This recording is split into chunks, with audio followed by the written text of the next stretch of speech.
Ezra Chapter 3 Sacrifice Restored.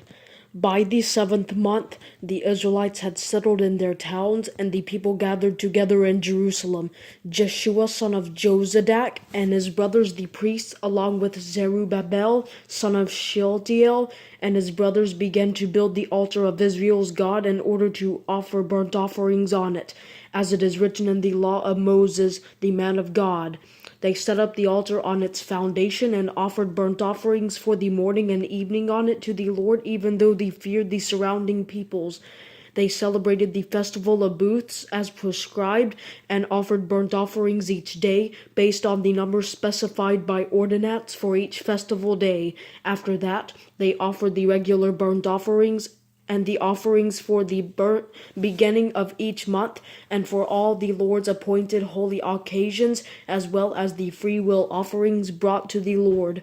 On the first day of the 7th month, they began to offer burnt offerings to the Lord, even though the foundation of the Lord's temple had not yet been laid. They gave money to the stone cutters and artisans, and gave food, drink, and oil to the people of Sidon and Tyre, so they could bring cedar wood from Lebanon to Joppa by sea, according to the authorization given them by King Cyrus of Persia. Rebuilding the temple.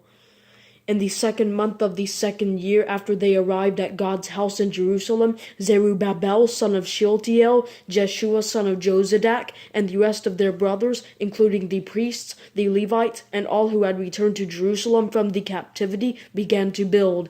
They appointed the Levites who were 20 years old or more to supervise the work on the Lord's house.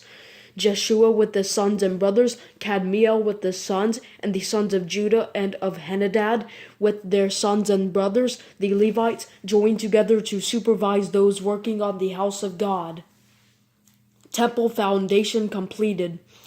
When the builders had laid the foundation of the Lord's temple, the priests, dressed in their robes and holding trumpets, and the Levites descended from Asaph, holding cymbals, took their positions to praise the Lord, as King David of Israel had instructed.